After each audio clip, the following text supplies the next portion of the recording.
तो देखिए स्टूडेंट्स, अपन अगला टॉपिक पढ़ते हैं डी ब्लॉक में, कौन सा? ऑक्सीकरण अवस्थाएं। ठीक है, तो अपनी अगली हेडिंग लगाओगे आप ऑक्सीकरण अवस्थाएं।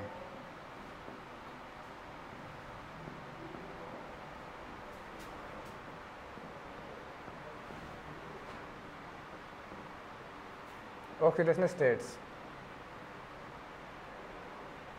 ठीक है,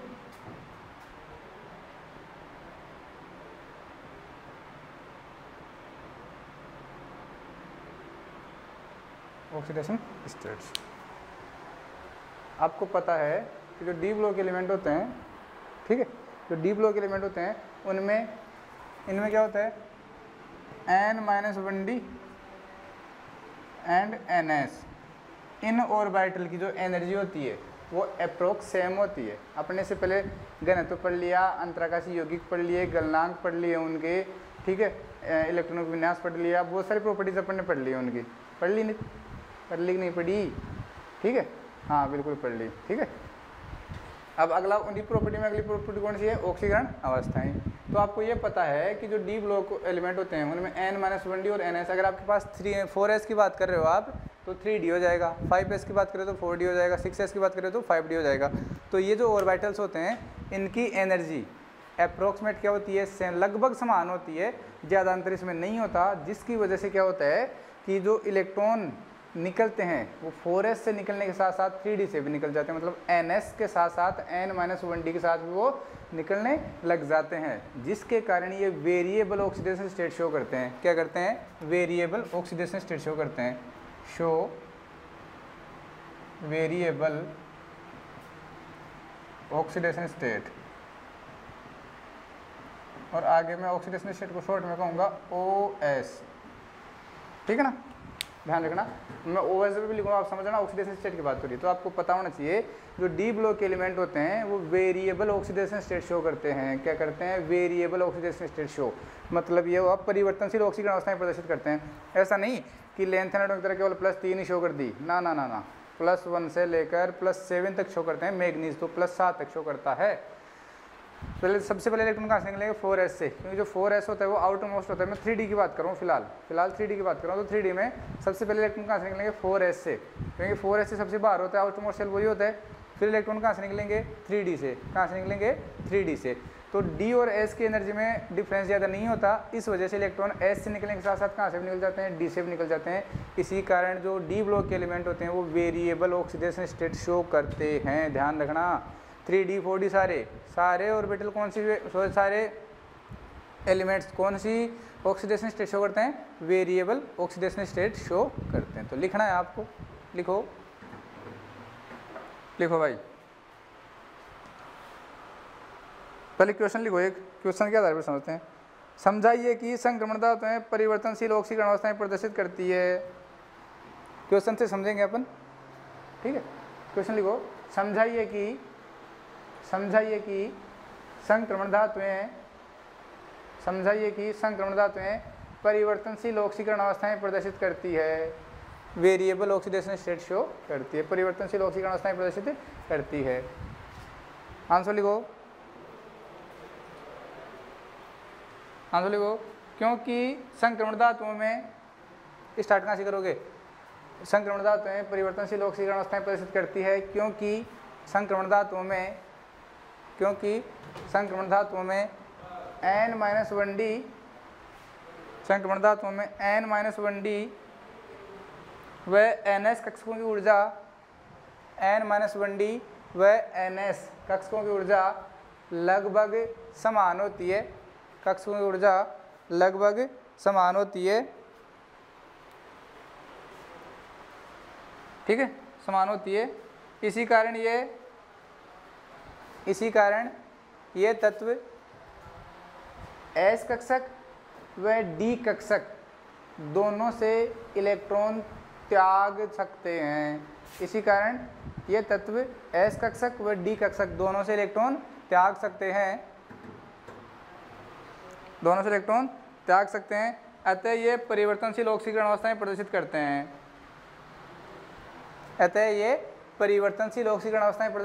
करते हैं। ठीक है, नेक्स्ट पॉइंट देखना। अगर मान लो इलेक्ट्रॉन एस से निकल रहा है तो या तो एक इलेक्ट्रॉन निकलेगा या दो, मैक्सिमम इतने ही निकल सकते हैं। तो जो केवल एस से इलेक्ट्रॉन निकालते हैं वो या तो +1 ऑक्सीडेशन स्टेट शो करेंगे या +2। जैसे क्रोमियम है वो +1 ऑक्सीडेशन स्टेट शो करना प्रीफर करता है।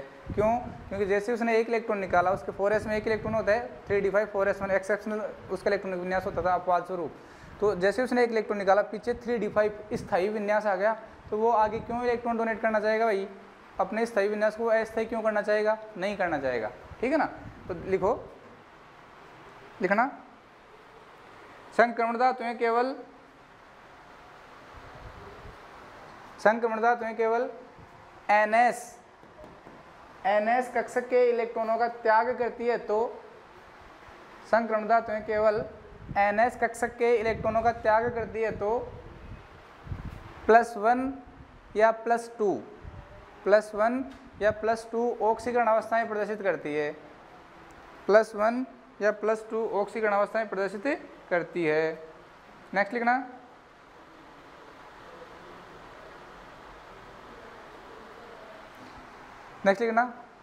संक्रमण धातुओं के डी कक्षकों में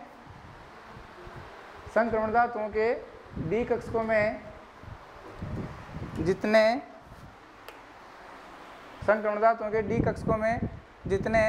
अयुग्मित इलेक्ट्रॉन होते हैं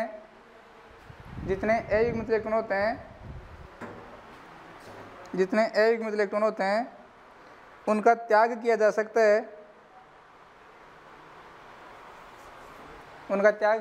है। अतः अयुग्मित इलेक्ट्रॉनों की संख्या बढ़ने के साथ इनकी ऑक्सीकरण अवस्था भी बढ़ती है। आपको अच्छे से पता है कि श्रेणी के जब बीच तक जाते हैं, जो बीच वाले तत्व होते हैं, वहां तक तो अयुग्मित इलेक्ट्रॉनों की संख्या बढ़ती है। इसके बाद में क्या होता है? इसके बाद में इलेक्ट्रॉनों का युग्मन प्रारंभ हो जाता है डी में। अरे भाई D5 5 तक तो अयुग्मित इलेक्ट्रॉन रहते हैं, लेकिन जैसे ही D6 में जाओगे तो इलेक्ट्रॉनों का युग्मन होना प्रारंभ हो जाएगा। मतलब बीच वाले तत्वों तक तो अयुग्मित इलेक्ट्रॉनों की संख्या बढ़ती है, लेकिन बीच वाले तत्वों के आगे क्या होने लग जाता है? इलेक्ट्रॉनों का युग्मन होने लग जाता है, जिसके कारण आपको पता है जिसके कारण क्या होता है? जिसके कारण अयुग्मित इलेक्ट्रॉन संख्या घटने लग जाती है और ऑक्सीकरण अवस्था भी घटने लग जाती है। तो लिखना एक श्रेणी में मध्य तक जाने पर अयुग्मित इलेक्ट्रॉनों की संख्या में वृद्धि होती है। एक श्रेणी में मध्य तक जाने पर अयुग्मित इलेक्ट्रॉनों की संख्या में वृद्धि होती है। अतः श्रेणी के मध्य तक विभिन्न धातुओं की या फिर तत्व विभिन्न ऑक्सीकरण अवस्थाएं प्रदर्शित करते हैं। अतः श्रेणी के मध्य तक तत्व विभिन्न ऑक्सीकरण अवस्थाएं प्रदर्शित करते हैं। ठीक है, विभिन्न ऑक्सीकरण अवस्थाएं बढ़ती है। नेक्स्ट लाइन देखना, श्रेणी के मध्य के पश्चात डी इलेक्ट्रॉनों का युग्मन प्रारंभ हो जाता है। श्रेणी के मध्य के पश्चात डी इलेक्ट्रॉनों का युग्मन प्रारंभ हो जाता है। अतः अयुग्मित इलेक्ट्रॉनों की संख्या घटने लग जाती है। जिसके कारण श्रेणी के अंत वाले संक्रमण तत्व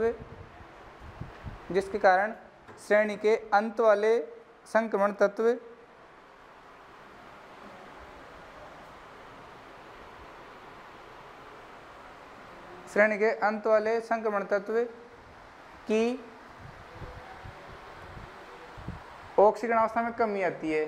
संक्रमण तत्वों की ऑक्सीकरण अवस्था में कमी आती है, इसीलिए संक्रमण तत्व परिवर्तनशील ऑक्सीकरण अवस्थाएं प्रदर्शित करते हैं।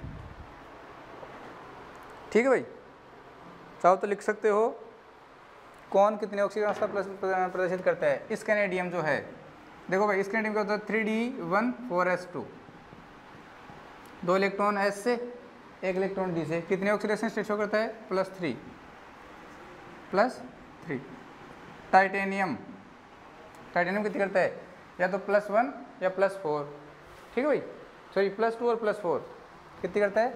+2 एंड +4। अरे भाई 3d2 4s2, तो 2 तो ऐसे निकाल लिया, फिर 2 डी से भी निकाल दे, ठीक है। 2 प्रकार के ऑक्सीजन स्टेट शो करता है। इसके बाद में अगला है वेनेडियम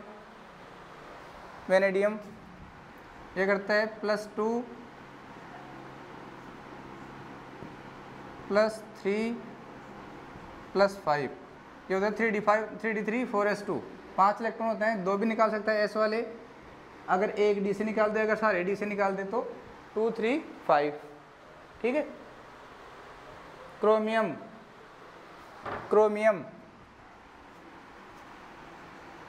+1, मैंने कहा था ना मोस्ट ऑक्सीजन स्टेबल कौन सी होती है? +1। अरे 4s में एक इलेक्ट्रॉन होता है तो पीछे 3d5 बचेगा, +1 +4 +6, सॉरी +3 1 3 6, ठीक है।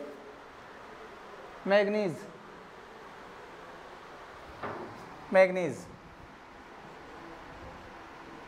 2 5 7, हाँ 3 और 4 भी शो करता है, लेकिन वो अनस्टेबल होती है। 3 और 4 और 6 वो क्या होती है? अनस्टेबल होती है। अपन मोस्ट स्टेबल ऑक्सीडेशन स्टेट इनकी लिख रहे हैं। 2 का निकालने का मतलब पीछे D5 विन्यास बचेगा, 5 निकालने का मतलब पीछे D2 विन्यास बचेगा, 7 निकालने का मतलब D0 विन्यास बचेगा, ठीक है। Very good.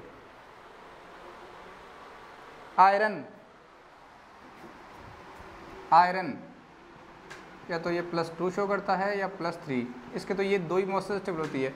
जैसे ही +2 एस वाले निकले, पीछे D6 बचा, और अगर डी से भी एक निकल गया तो पीछे most stable oxygen state D5 विन्यास, सॉरी मोस्ट स्टेबल इलेक्ट्रॉनिक विन्यास D5 बचेगा। ऐसे ही cobalt +2 +3, nickel +2, copper and zinc.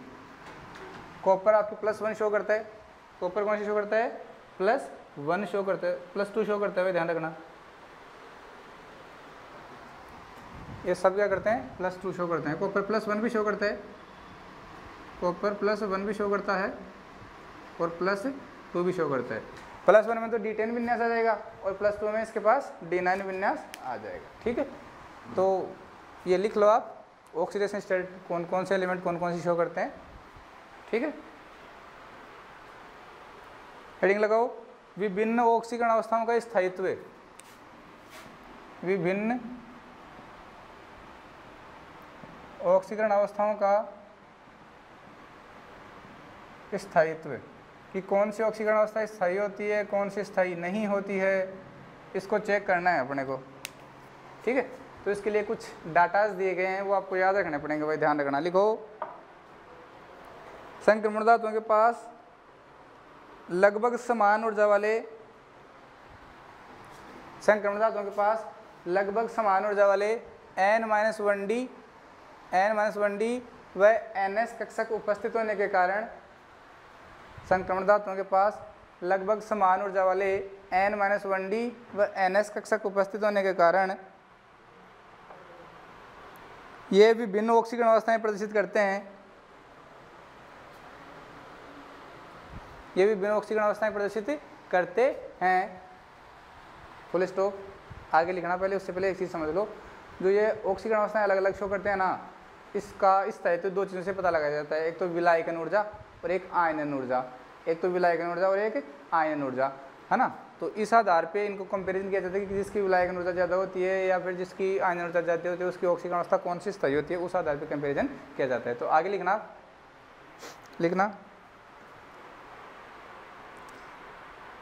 ऑक्सीकरण अवस्था का स्थायित्व, इनकी ऑक्सीकरण अवस्था का स्थायित्व धातु की आयनन ऊर्जा, विलायक की विलायकन ऊर्जा, इनकी ऑक्सीकरण अवस्था का स्थायित्व धातु की आयनन ऊर्जा, विलायक की विलायकन ऊर्जा एवं धातु आयन से बंधित ऋणायन की, एवं धातु आयन से बंधित ऋणायन की ऑक्सीकरण प्रवृत्ति धातु आयन से बंधित ऋण आयन की ऑक्सीकरण प्रवृत्ति पर निर्भर करती है।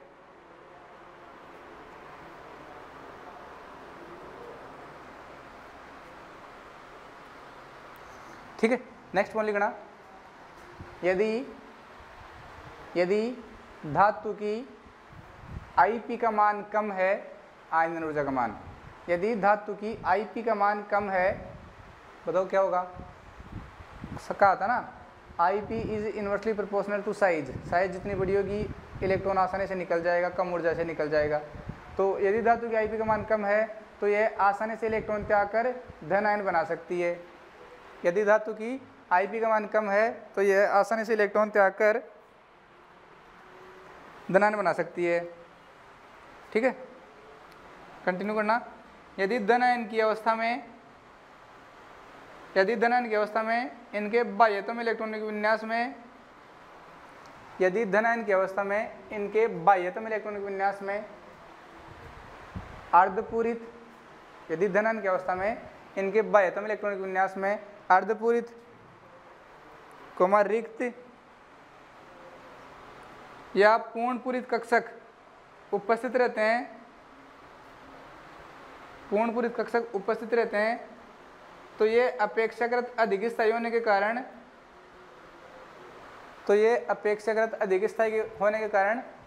वही ऑक्सीकरण अवस्था प्रदर्शित करते हैं। तो ये अपेक्षाकृत अधिक स्थायी होने के कारण वही ऑक्सीकरण अवस्था प्रदर्शित करते हैं। Full stop. देखो समझो, हमने ये कहा अगर किसी धातु के पास आपको Ip का मान कम है तो वो आसानी से इलेक्ट्रॉन डोनेट कर देगी, और इलेक्ट्रॉन डोनेट करने के बाद पीछे क्या बनेगा, कैटायन बनेगा, धन आयन बनेगा।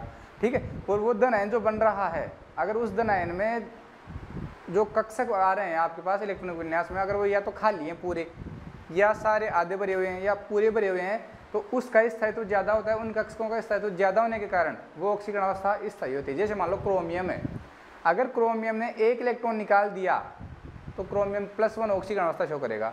अब हम देखेंगे कि एक इलेक्ट्रॉन निकालने के बाद में विन्यास आ रहा है, क्या वो अर्धपूरित, पूर्णपूरित या रिक्त है क्या। तो जैसे हमने देखा तो D5 विन्यास आ गया, और क्या बात है सर, बहुत बढ़िया, ये तो अर्धपूरित विन्यास है। D5 क्या होता है, अर्धपूरित विन्यास होता है। तो बताओ एक इलेक्ट्रॉन डोनेट करने के बाद में उसके पास स्थायी विन्यास आ गया क्या, तो क्रोमियम की मोस्ट स्टेबल ऑक्सीडेशन स्टेट कौन सी होगी, +1 होगी। स्कैनेडियम की बात करते हैं, तो जैसे ही स्कैनेडियम ने +3 इलेक्ट्रॉन निकाल दिए, मतलब इसकी Ip 3 इलेक्ट्रॉन निकालने के लिए कम थी, 3 इलेक्ट्रॉन निकालने के लिए कम ऊर्जा देनी पड़ी, तो +3 बन गया स्कैनेडियम +3। अब स्कैनेडियम +3 का आपने विन्यास चेक किया तो आपको रिक्त कक्षक मिल गए सारे, D भी खाली, S भी खाली, P भी खाली, सब खाली खाली खाली। तो खाली भी स्थायी होते हैं, या तो खाली स्थायी होते हैं, या आधे भरे हुए स्थायी होते हैं, या पूरे भरे हुए स्थायी होते हैं, बीच वाले स्थायी नहीं होते हैं। ठीक है, तो ये चीज़ अपन ने समझी है। आ गया समझ में, very good. For example scandium +3, for example scandium +3 क्या करता है, D0 S0 3D0 4S0, titanium +4 3D0 4S0, chromium +1 3D5 4S0, copper +1 3D10 4S। यहाँ अर्ध रिक्त कक्षक मिल रहे हैं, या अर्धपूरित, यहाँ पूर्णपूरित कक्षक मिल रहे हैं। ठीक है, वेरी गुड, बहुत बढ़िया। आप तो कर लोगे ना, Mn+2 D5, अरे मैं नहीं बताऊंगा, अब नहीं बताऊंगा, ध्यान रखना। ठीक, चलो नेक्स्ट वन लिखना,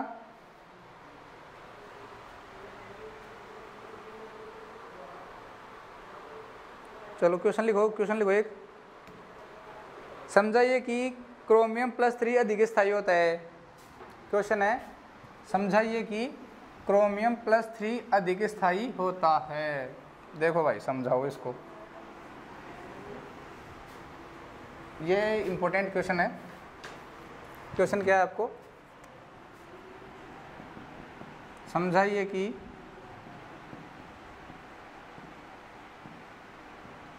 क्रोमियम +3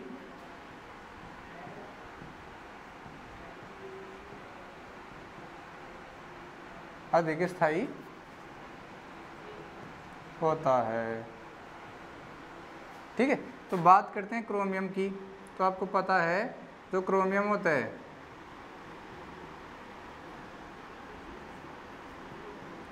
वो 3d5 4s1 होता है। अगर आप क्रोमियम +3 की बात करते हो तो मैं सीधा लिख रहा हूँ भाई, एक यहाँ से जाएगा और दो यहाँ से जाएंगे, क्या विन्यास आएगा 3d3। अब हम यहाँ से CFSE कैलकुलेट करते हैं। क्या कैलकुलेट करते हैं? CFSE। नाम सुना होगा आपने CFSE का, नहीं सुना तो कोई बात नहीं, CFT पढ़ते हैं। ये d ऑर्बिटल होते हैं, ठीक है। ऑक्टाहेड्रल फील्ड में हम इसका क्या निकालते हैं? CFSE कैलकुलेट करते हैं। ऑक्टाहेड्रल फील्ड में हम इसकी क्या कर रहे हैं? CFSE कैलकुलेट कर रहे हैं, ठीक है भाई। CFSE इन ऑक्टाहेड्रल फील्ड, ठीक है, वेरी गुड। इनको बोलते हैं T2G ऑर्बिटल, इनको बोलते हैं EG ऑर्बिटल। कभी मौका मिला तो मैं आपको बहुत अच्छे से इस चीज़ को एक्सप्लेन करूँगा कि ये T2G क्यों हो, इसको T2G क्यों बोला, इसको EG क्यों बोला, टेट्राहेड्रल में अपन G क्यों नहीं लगाते, ऑक्टाहेड्रल में अपन G क्यों लगाते हैं, 3 ही नीचे क्यों आए, 2 ही ऊपर क्यों गए, ऑक्टाहेड्रल में 3 ही नीचे क्यों आए, 2 ही ऊपर क्यों गए, टेट्राहेड्रल में 2 ही नीचे क्यों आए, 3 ऊपर क्यों गए, सब कुछ बिल्कुल इजी वे में एक्सप्लेन करूँगा। लेकिन उसके लिए आपको पेशेंस रखना पड़ेगा, मतलब मैं अगर मैं पढ़ाऊँगा तो करूँगा, ठीक है। अब BSc 3rd ईयर में चलती है CFT, तो वहाँ इसको पढ़ते हैं ना। तो आप फिलहाल देखो, अब आपके पास इधर एनर्जी होती है, ये किसका ऑर्डर होता है? एनर्जी का ऑर्डर होता है, ठीक है। इनकी एनर्जी जो T2G ऑर्बिटल होते हैं इनकी एनर्जी कम होती है और EG ऑर्बिटल की एनर्जी क्या होती है? ज़्यादा होती है इससे, तो है ना। तो होता क्या है कि जो इलेक्ट्रॉन होते हैं वो कहाँ हुंड के नियमानुसार और आपबाऊ के नियमानुसार बढ़ते हैं नीचे। तो ये इलेक्ट्रॉन पहले निम्न ऊर्जा वाले कक्षक में बढ़ेंगे, पर तीनों की एनर्जी सेम है, तो अपन भेदभाव नहीं कर सकते किसी के साथ। ऐसा नहीं कर सकते कि आपने 2 इलेक्ट्रॉन इसको दे दिए, ले भाई तू मेरा खास है इसलिए मैंने तेरे को 2 दे दिए। ऐसा नहीं कर सकते हम, ऐसा नहीं कर सकते, क्योंकि ये हुंड के नियम को और पाउली के नियम को वॉयलेट करते हैं। तो तीनों की 3 इलेक्ट्रॉन है और तीनों की एनर्जी सेम है, तो आप भेदभाव नहीं कर सकते, सबको बराबर इलेक्ट्रॉन देने पड़ेंगे, सबको इलेक्ट्रॉन बराबर देने पड़ेंगे, ठीक है। एक को 2 नहीं दे सकते आप, ना ना ना, जब तक बराबर नहीं मिलेंगे तब तक आगे नहीं जाने देंगे आपको। कहेंगे भाई इसी को क्यों दिया तूने, मैं भी तो इसके जैसा ही हूँ, मैं भी तो इसके जैसा ही हूँ, तो आप एक को यहाँ पे नहीं दे सकते। तो 3 इलेक्ट्रॉन थे, आपने तीनों को एक एक दे दिया। अब CFSE कैलकुलेट करते हैं, तो CFSE क्या आती है? CFSE आती है, देखो इससे यहाँ इसको बोलते हैं बेरी सेंटर। नाम सुना होगा आपने, क्या बोलते हो? Very centre. यहाँ तक की जो एनर्जी होती है ना, इसको कहा जाता है -2/5 del O, और इस एनर्जी को कहा जाता है +3/5 del O, ठीक है। तो ये हो गया आपका -0.4 n into T2G plus 0.6 into n into EG। n है कितने के इलेक्ट्रॉन है उस हिसाब से, ठीक है, वेरी गुड। तो कैलकुलेट करो CFSE -0.4 इंटू 3, T2G में कितने इलेक्ट्रॉन है? 3 इलेक्ट्रॉन है, प्लस 0.6 इंटू EG में कितने इलेक्ट्रॉन है? 0। आगे क्या लिख दोगे? Delta O।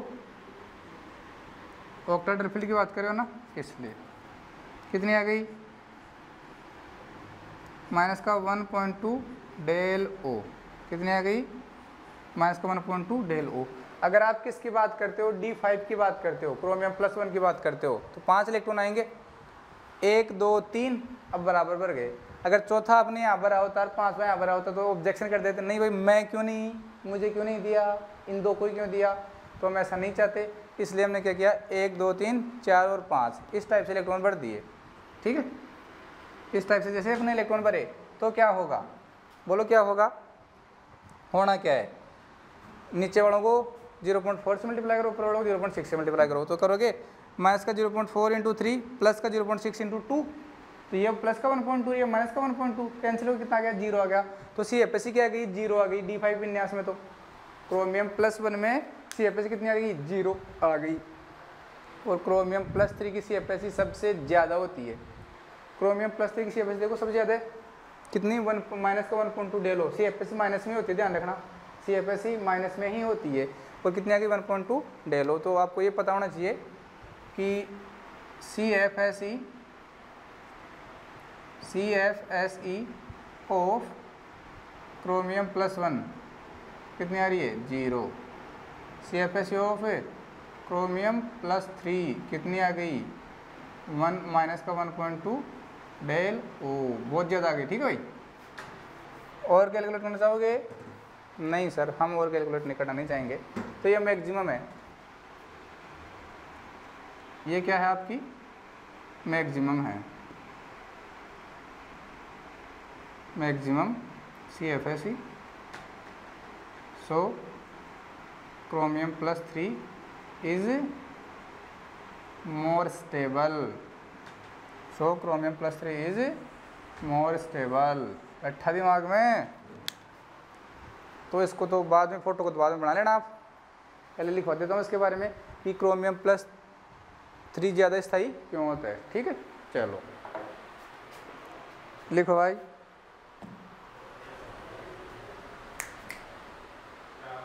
लिखो क्रोमियम का बाह्यतम इलेक्ट्रॉनिक विन्यास, क्रोमियम का बाह्यतम इलेक्ट्रॉनिक विन्यास 3d5 4s1 होता है। क्रोमियम का बाह्यतम इलेक्ट्रॉनिक विन्यास 3d5 4s1 होता है। यह सामान्यतः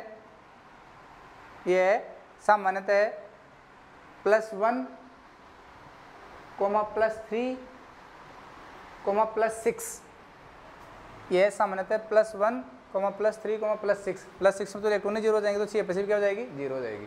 ये सामान्यतः +1, +3 +6 ऑक्सीकरण अवस्थाएं प्रदर्शित करता है। ठीक है, नेक्स्ट है लिखना +3 ऑक्सीकरण अवस्था में,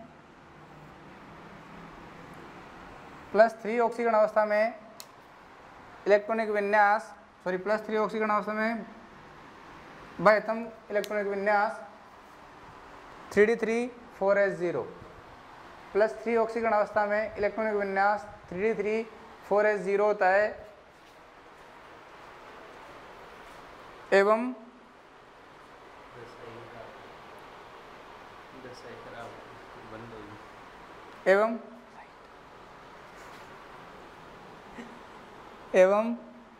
संकुलन में 3D कक्षक T2G व EG में विपाटित हो जाता है। संकुलन में 3D कक्षक T2G व EG में विपाटित हो जाता है, जिससे संकुलावस्था में इसका इलेक्ट्रॉनिक विन्यास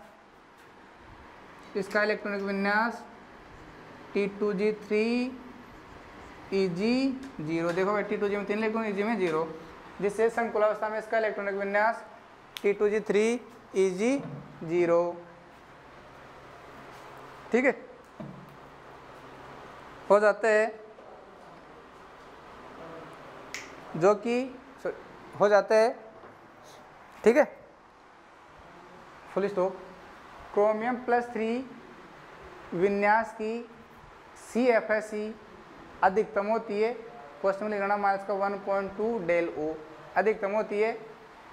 इसीलिए भी क्रोमियम की +3 ऑक्सीकरण अवस्था स्थायी होती है। अब एक पल तो ये बनाओगे, लिख लेना इस चीज़ को, और अच्छा हो तो +6 भी लिख लेना। +6 में भी कितनी होती है, क्रोमियम +6 में भी कितनी होती है 0 ही होती है, क्योंकि आप तो इलेक्ट्रॉन ही नहीं बचेंगे। ठीक है, तो अब ये बना लेना, कैलकुलेट इसको कर लेना, करो। ठीक है, तो उतार लिया आपने इसको, वेरी गुड। अब हेडिंग डालोगे आप क्रियाशीलता, क्या डालोगे क्रियाशीलता, इसको रफ कर रहा हूँ मैं। ठीक है, समझ जाना भाई। अगर क्वेश्चन आ जाए तो ऐसे एक्सप्लेनेशन इसको दे देना आप, है ना। अब हेडिंग लगाओगे आप क्रियाशीलता, रिएक्टिविटी।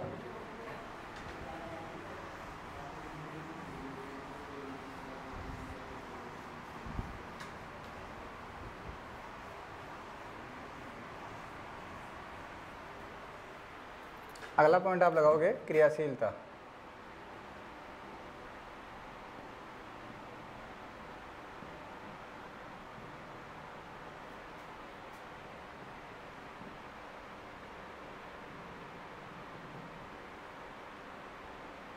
रिएक्टिविटी।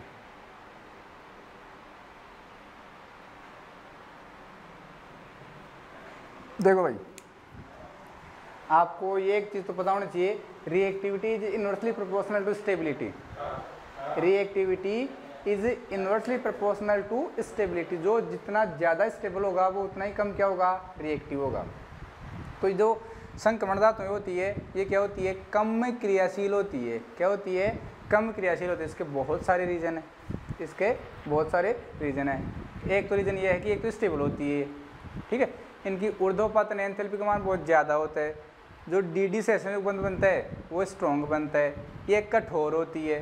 तो ऐसे बहुत सारे रीज़न हैं जिसके कारण इनकी क्रियाशीलता क्या होती है, कम होती है। तो लिखना संक्रमण धातुओं की क्रियाशीलता बहुत कम होती है।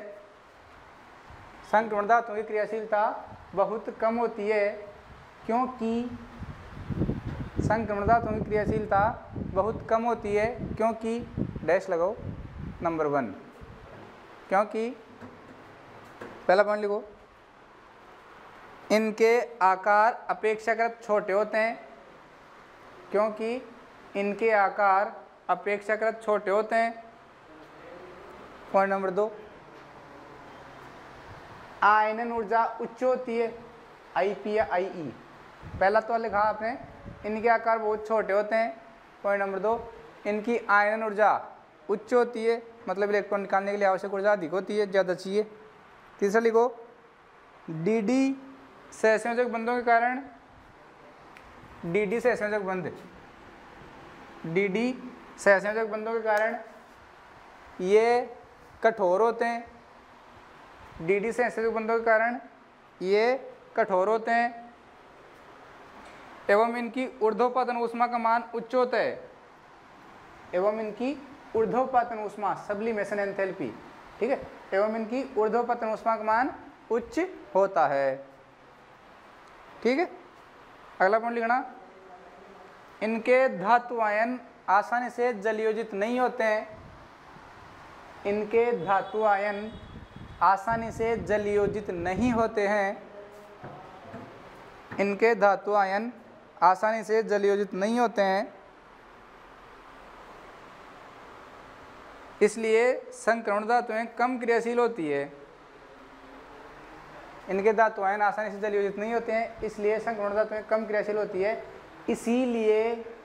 इसीलिए प्लेटिनम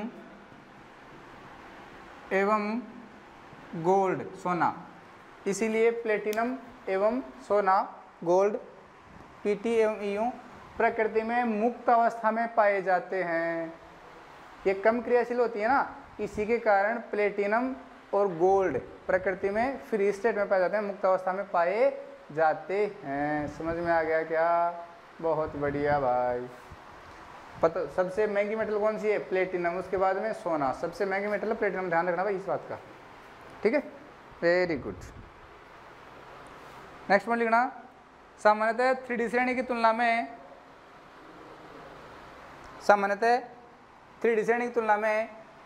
4D और 5D श्रेणी की, सामान्यतः 3D श्रेणी की तुलना में 4D और 5D श्रेणी की धातुएं कम क्रियाशील होती है। सामान्यतः 3D श्रेणी की तुलना में 4D और 5D श्रेणी की धातुएं कम क्रियाशील होती है, क्योंकि पता हो कारण क्या है? जो 5D श्रेणी होती है वहाँ तो लेंथ नेट संकुचन आ जाता है, तो लेंथ नेट संकुचन के कारण आकार और भी कम हो जाता है। आकार कम हो गया तो आईपी बढ़ गई, क्योंकि लेंथेनाइड संकुचन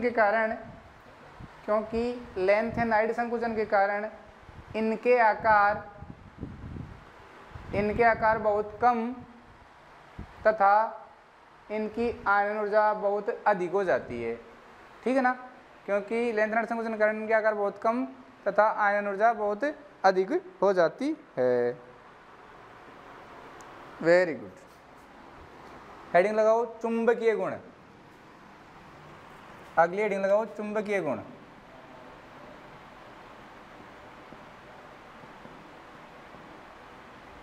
चुंबकीय गुण, मैग्नेटिक प्रॉपर्टी।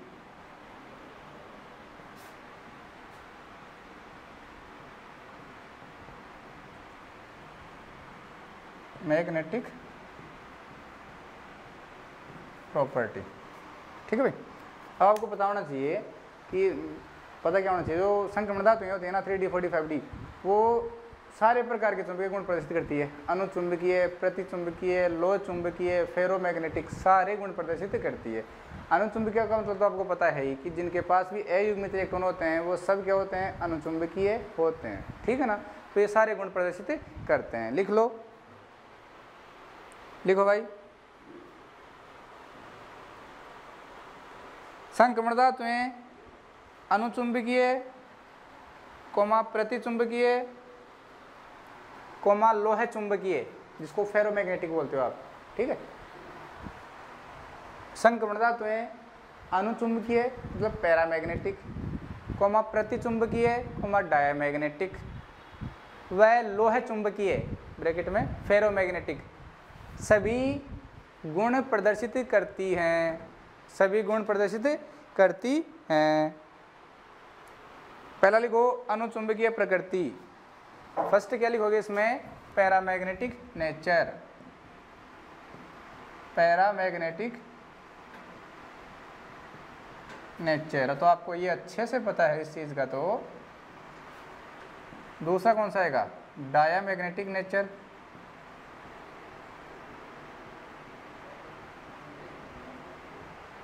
और तीसरा कौन सा आएगा, फेरो मैग्नेटिक नेचर, ठीक भाई। तो क्या होता है आपका पैरामैग्नेटिक का मतलब क्या होता है, जिसके पास भी अयुग्मित इलेक्ट्रॉन होंगे, जिन भी संक्रमण धातुओं के पास अयुग्मित इलेक्ट्रॉन होते हैं उनकी प्रकृति कैसी होती है, उनकी प्रकृति कैसी होती है, अनुचुंबकीय। आपका जो जिंक +2 होता है, इस कैनेडियम +3 होता है, वो आपके प्रतिचुंबकीय होते हैं, अनुचुंबकीय नहीं होते हैं, क्योंकि उनके पास अयुग्मित इलेक्ट्रॉन नहीं होते हैं। लिखो, यदि पदार्थ को बाह्य चुंबकीय क्षेत्र में रखने पर, यदि पदार्थ को बाह्य चुंबकीय क्षेत्र में रखने पर चुंबकीय क्षेत्र की तीव्रता में वृद्धि होती है, यदि पदार्थ को बाह्य चुंबकीय क्षेत्र में रखने पर चुंबकीय क्षेत्र की तीव्रता में वृद्धि होती है, चुंबकीय क्षेत्र की तीव्रता में वृद्धि होती है, एवं पदार्थ द्वारा चुंबकीय बल रेखाओं को आकर्षित किया जाता है, एवं पदार्थ द्वारा चुंबकीय बल रेखाओं को आकर्षित किया जाता है, तो इसे पदार्थ की अनुचुंबकीय प्रकृति कहते हैं। तो इसे पदार्थ की अनुचुंबकीय प्रकृति, पैरामैग्नेटिक नेचर कहते हैं। समझ में आ गया क्या? बहुत बढ़िया, ठीक है। दोबारा से रिपीट करूं, यदि किसी पदार्थ को चुंबकीय क्षेत्र में रखा जाता है, तो यदि चुंबकीय क्षेत्र की तीव्रता में वृद्धि होती है और यदि पदार्थ चुंबकीय बल रेखाओं को आकर्षित करता है, तो वह पदार्थ क्या कहलाएगा? अनुचुंबकीय पदार्थ कहलाएगा। प्रतिचुंबकीय में जस्ट उल्टा हो जाएगा।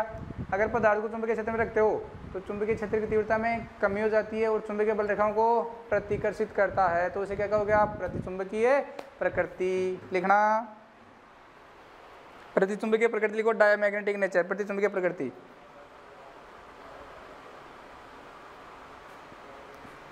यदि पदार्थ को बाह्य चुंबकीय क्षेत्र में रखने पर, यदि पदार्थ को बाह्य चुंबकीय क्षेत्र में रखने पर चुंबकीय क्षेत्र की तीव्रता में कमी हो जाती है, यदि पदार्थ को बाह्य चुंबकीय क्षेत्र में रखने पर चुंबकीय क्षेत्र की तीव्रता में कमी हो जाती है, एवं पदार्थ चुंबकीय बलरेखाओं को प्रतिकर्षित करता है, रिपेल करता है, एवं पदार्थ चुंबकीय बलरेखाओं को प्रतिकर्षित करता है, एवं पदार्थ चुंबकीय बलरेखाओं को प्रतिकर्षित करता है, तो इसे पदार्थ की प्रतिचुंबकीय प्रकृति कहते हैं।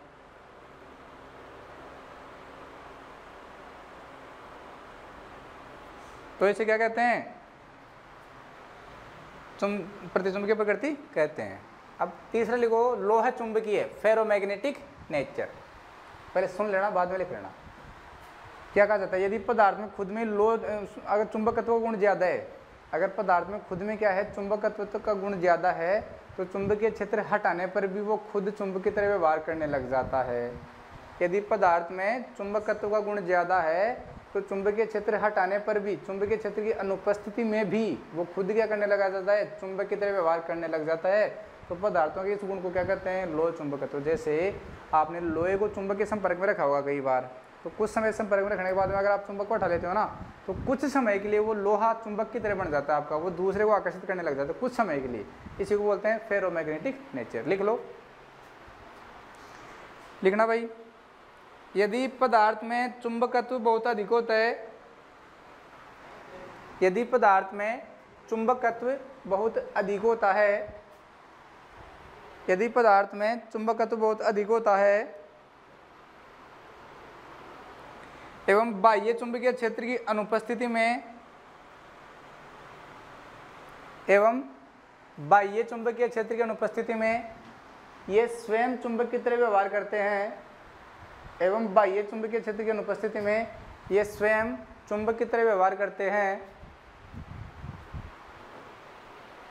तो इसे पदार्थ की लोह चुंबकीय प्रकृति कहते हैं। तो इसे पदार्थ की लोह चुंबकीय प्रकृति कहते हैं। ठीक भाई, ये तो प्रॉपर्टी हो गई खत्म। अब नेक्स्ट लाइन से आप क्या करने वाले हो? ए से, कैसे? एस से एरो बनाओगे और फिर लिखना। देखो मैंने आपको पहले बताया था, कब बताया था? हाँ चलो याद नहीं यार कब बताया, लेकिन बताया था।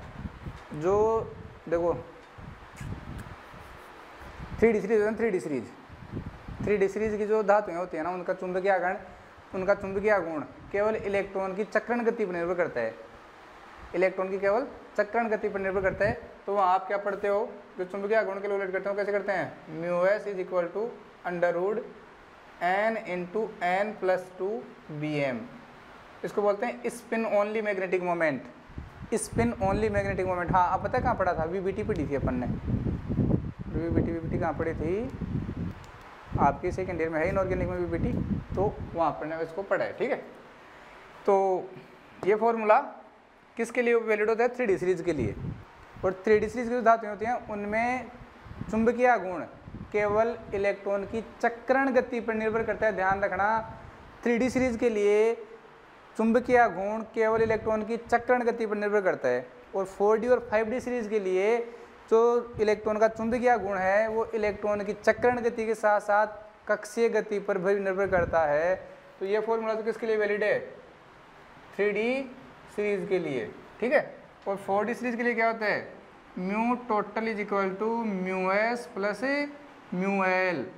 वहाँ पे कक्षीय आघूर्ण मतलब ये तो इलेक्ट्रॉन की चक्रण गति और ये इलेक्ट्रॉन की कक्षीय गति L, इन दोनों पर निर्भर करता है। तो फॉर्मूला कुछ ऐसा बनता है, शायद मेरे को कन्फर्म याद नहीं है लेकिन फिर भी मैं बताने की कोशिश करता हूँ।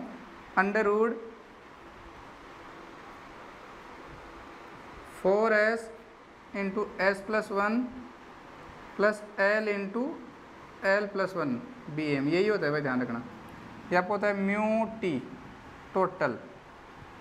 और ये किसके ऊपर वैलिड होते हैं दोनों? 4D and 5D series.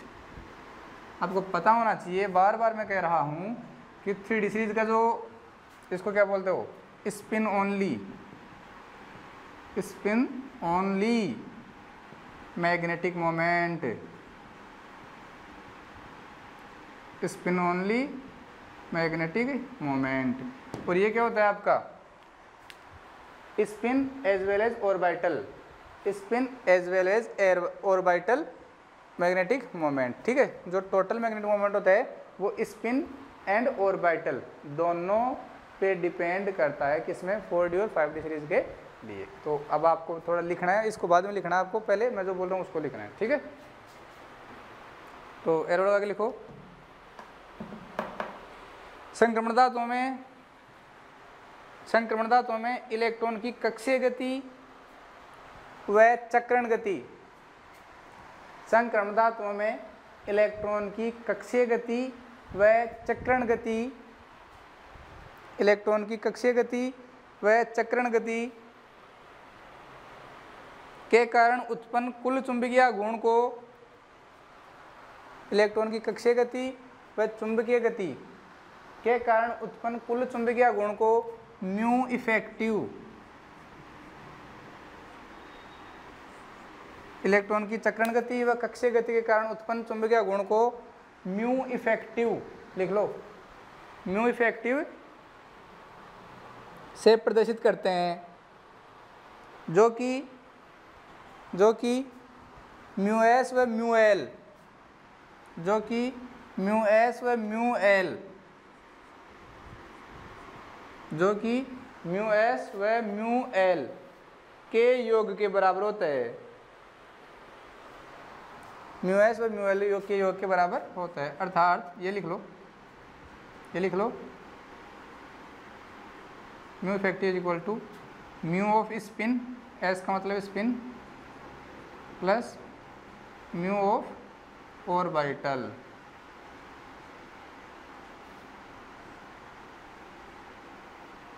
ठीक है भाई, वेरी गुड।